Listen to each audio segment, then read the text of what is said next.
Hello dear students, आज हम Australia के उच्चावच प्रदेशों को डिस्कस करेंगे। यानी हम जानेंगे कि ऑस्ट्रेलिया में जो रिलीफ फीचर्स हैं और वो किस प्रकार के हैं। देखिए, धरातलीय विभिन्नता के आधार पर ऑस्ट्रेलिया को 4 धरातलीय प्रदेशों या कह लीजिए उच्चावच प्रदेशों में विभक्त किया जा सकता है। जैसे पूर्वी उच्च भूमि, मध्यवर्ती मैदान, पश्चिमी विशाल पठार, तटीय मैदान। इनमें जो मध्यवर्ती मैदान है इसके 3 उपभाग हैं: कारपेंट्रिया निम्न मैदान, आयर बेसिन और मरे डार्लिंग बेसिन। तो टोटल 4 रिलीफ रीजन्स में हम ऑस्ट्रेलिया को डिवाइड कर सकते हैं। अब आइए हम हर रिलीफ फीचर के जो विशेषताएं हैं उनके बारे में जानें। सबसे पहले हम लेते हैं पूर्वी उच्च भूमि। देखिए, यह एक भौगोलिक ये जो पूर्वी उच्च भूमि का जो भौगोलिक भाग है, उत्तर में यार्क प्रायद्वीप से दक्षिण में तस्मानिया तक विस्तृत है। मैप में हम इसकी लोकेशन देखें तो देखिए, ये वाला जो रीजन है ये पूरा पूर्वी उच्च भूमि का क्षेत्र है, जिसका विस्तार हम तस्मानिया तक मान सकते हैं। तस्मानिया रीजन तक इसका विस्तार हमें देखने को मिलता है। और उत्तर से दक्षिण तक वृहद विभाजक श्रेणी विस्तृत है। ये एक ग्रेट डिवाइडिंग रेंज भी है। अगर हम देखें नॉर्थ से साउथ के बीच में, तो एक वृहद विभाजक श्रेणी का काम करती है। इनकी दिशाओं में भी बड़ी भिन्नता हमें देखने को मिलती है।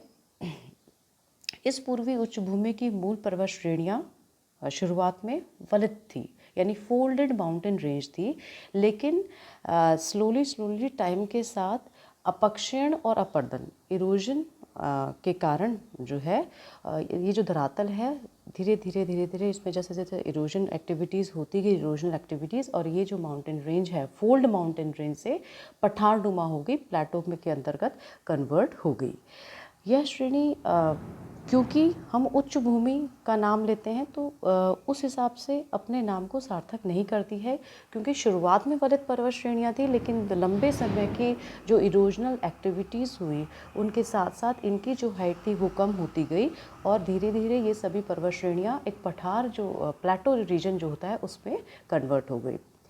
इन पर्वत श्रेणियों का या इस पूर्वी उच्च भूमि का कह लीजिए जो ढाल है प्रशांत महासागर की ओर तीव्र तथा मालद्वीपीय भाग की ओर मंद है।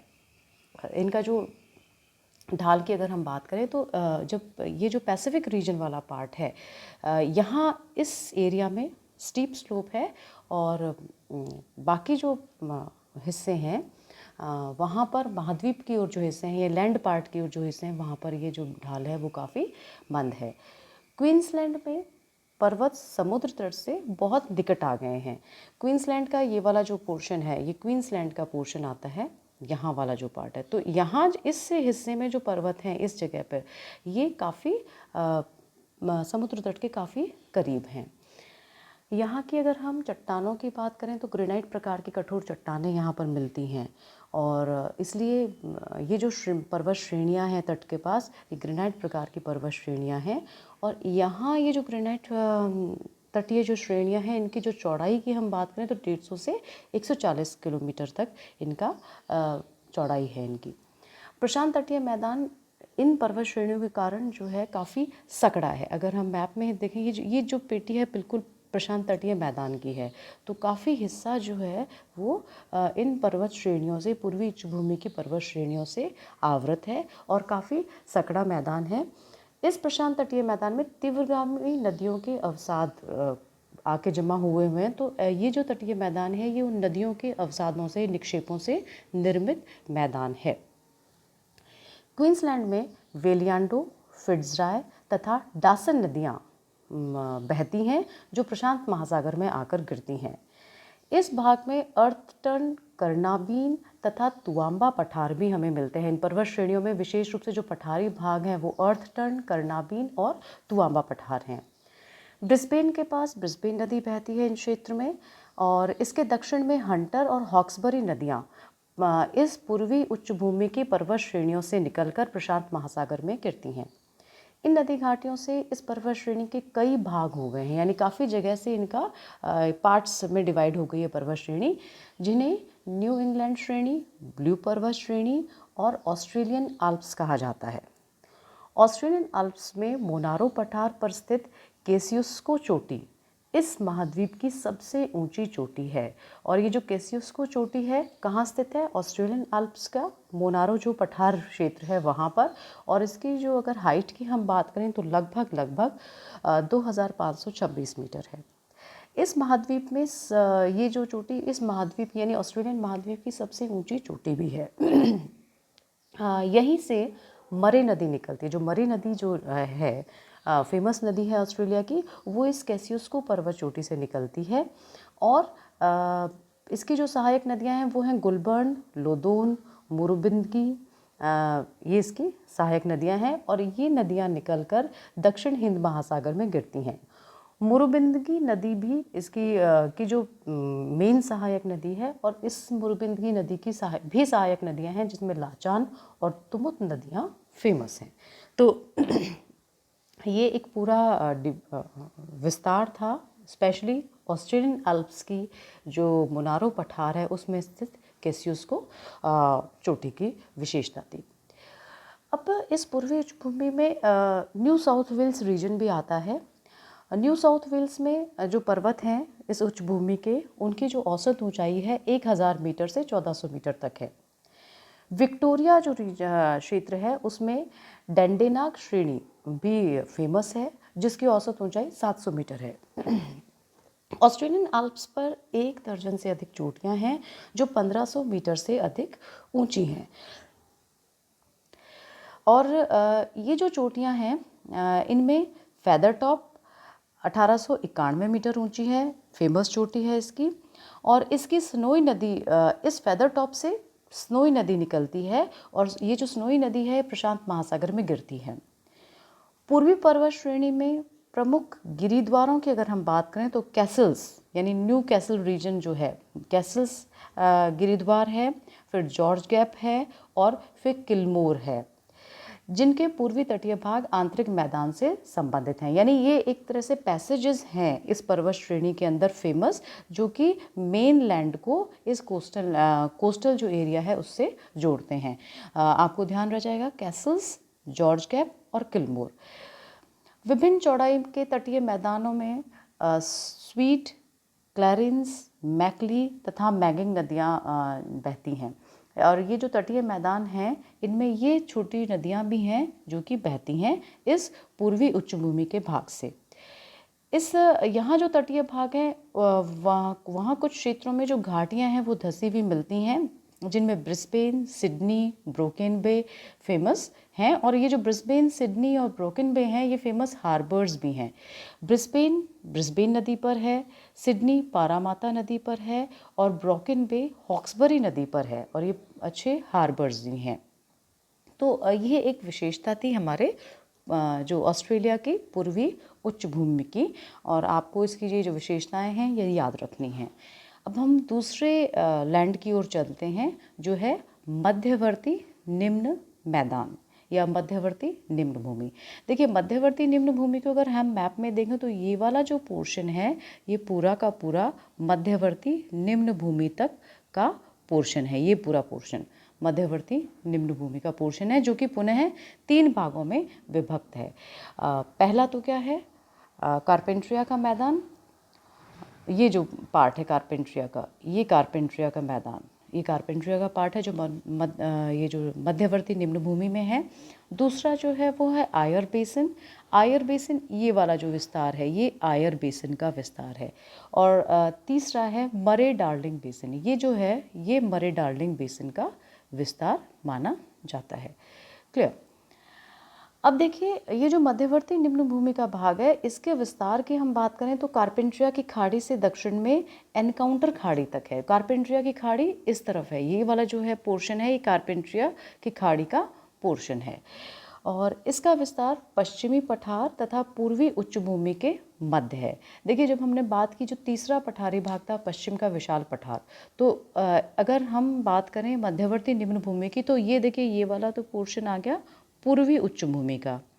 और ये वाला जो पोर्शन है ये आ गया जो पश्चिम का विशाल पठार है। अब इन दोनों भागों के बीच में जो है वो मध्यवर्ती निम्न भूमि का विस्तार है।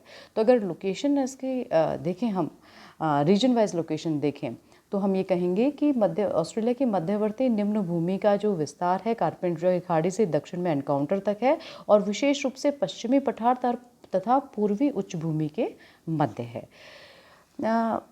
ये जो मध्यवर्ती निम्न भूमि का जो भाग है यहाँ पर कहीं भी 200 मीटर से अधिक ऊंचाई नहीं है भागों की। तो जो एवरेज हाइट है इस मध्यवर्ती निम्न भूमि की वो 200 मीटर है।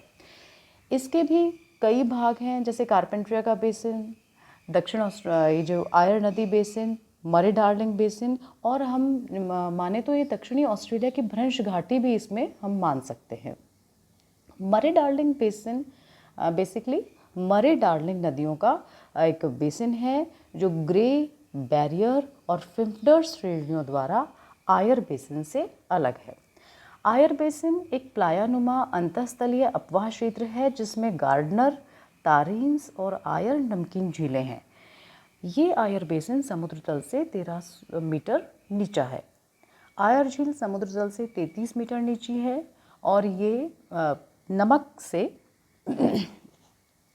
युक्त है, यानी नमकीन झील है ये। इसकी नदियाँ अनित्यवाही हैं। आयर नदी बेसिन की जो नदियाँ आयर झील में जो नदियाँ आकर गिरती हैं ये नित्यवाही नदियाँ नहीं हैं, सीजनल रिवर्स हैं।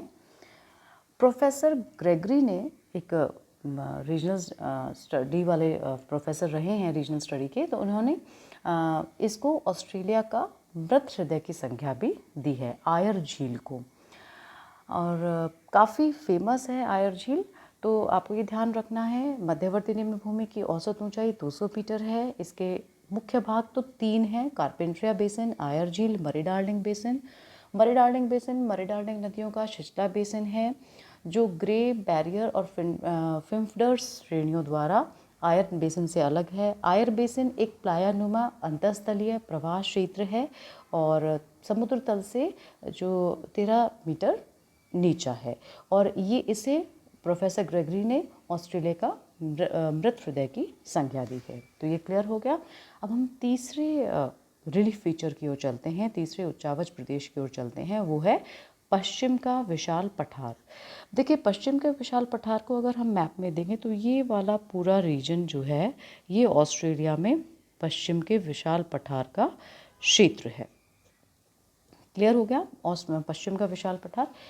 और देखिए ये पठार जो है ये ऑस्ट्रेलिया के 54% भाग पर विस्तृत है। आप मैप में भी देख सकते हैं, मैक्सिमम जो एरिया है इस विशाल पठार का पश्चिम के विशाल पठार का ही विस्तार है ऑस्ट्रेलिया के मैक्सिमम एरिया में। तो 54% भाग पर विस्तृत है और इसका जो ढाल है पूरब में मंद है, लेकिन पश्चिम में डार्लिंग श्रेणी से तीव्र ढाल बन जाता है। यानी जो पूर्वी भाग है ईस्ट की ओर हम देखें तो स्लोप काफ़ी जेंटल है, लेकिन हम पश्चिम में हम देखें तो इसका जो स्लोप है इस पठारी भाग का ये तीव्र हो जाता है। इस पठार की औसत ऊंचाई की यदि हम बात करें तो 182 मीटर से 360 मीटर तक इसकी औसत ऊंचाई है। इसमें अगर कुछ पर्वत श्रेणियों की बात करें तो मर्सली श्रेणी जो है उन वहाँ का जो माउंट ब्रुस है वो एक ऊंचा भाग है, यहाँ पर लगभग 2000 मीटर है। तो यानी इस पठारी भाग में जो मर्सली श्रेणी में माउंट ब्रुस जो है वो सबसे ऊंचा भाग है 2000 मीटर करके। फिर मैस्ग्रेव श्रेणी आती है इस पठारी भाग में। इस मैस्ग्रेव श्रेणी में माउंट उड्रोफ जो है वो ऊंचा है। इस माउंट उड्रोफ की जो औसत ऊंचाई है वो लगभग 1500 मीटर के आसपास है। और मैकडोनेल और जेम्स श्रेणियाँ भी यहाँ पर हैं जिनकी औसत ऊंचाई 1500 मीटर से अधिक है। इस पश्चिमी विशाल पठार में मरुस्थल भी स्थित है, मरुस्थलीय भाग भी स्थित हैं और यहाँ पर बालूका स्तूप की पहाड़ियाँ काफ़ी पाई जाती हैं, जिनमें गिब्सन सबसे विस्तृत मरुस्थल है। इस पश्चिमी विशाल पठार के अगर मरुस्थलीय भाग की हम बात करें तो गिब्सन जो मरुस्थल है वो सबसे फेमस है। इस पश्चिमी विशाल पठार की जो समुद्र तटीय रेखा है इसके पूरब में ये वाली, ये बिल्कुल सपाट है और समुद्र तट का ये जो मैदानी भाग है ये काफ़ी संकड़ा है, केवल उत्तर पूर्वी तट पर अच्छे हमें पोर्ट्स देखने को मिलते हैं। इसकी फिट्जराव, एशपुरटन, मर्चिसन और स्वान नदियाँ हैं इस तटीय भाग में, जो हिंद महासागर में आकर गिरती हैं। इनका अधिकांश जो इन नदियों का जो अधिकांश अपवाह है वो अंतःस्थलीय है। केवल कुछ एक भाग हैं जहाँ ये नदियाँ आकर समुद्र में गिरती हैं, और जो मध्य और दक्षिणी भाग है यहाँ पर कोई भी प्रकार की नदी नहीं है।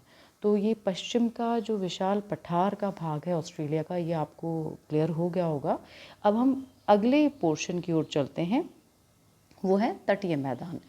देखिए, तटीय मैदान जितना भी, क्योंकि ऑस्ट्रेलिया चारों तरफ से ओशन से घिरा हुआ है, तो इसके जो तटीय मैदान हैं वो विशेष रूप से हमें ऑलमोस्ट रफली हर पोर्शन में मिलते हैं। ये जो पार्ट है ये सारा तटीय मैदानों का पार्ट है, लेकिन ये जो तटीय मैदान है काफ़ी सकड़े हैं, जैसा कि हम बाकी फिज़िकल डिविजन्स में डिस्कस कर चुके।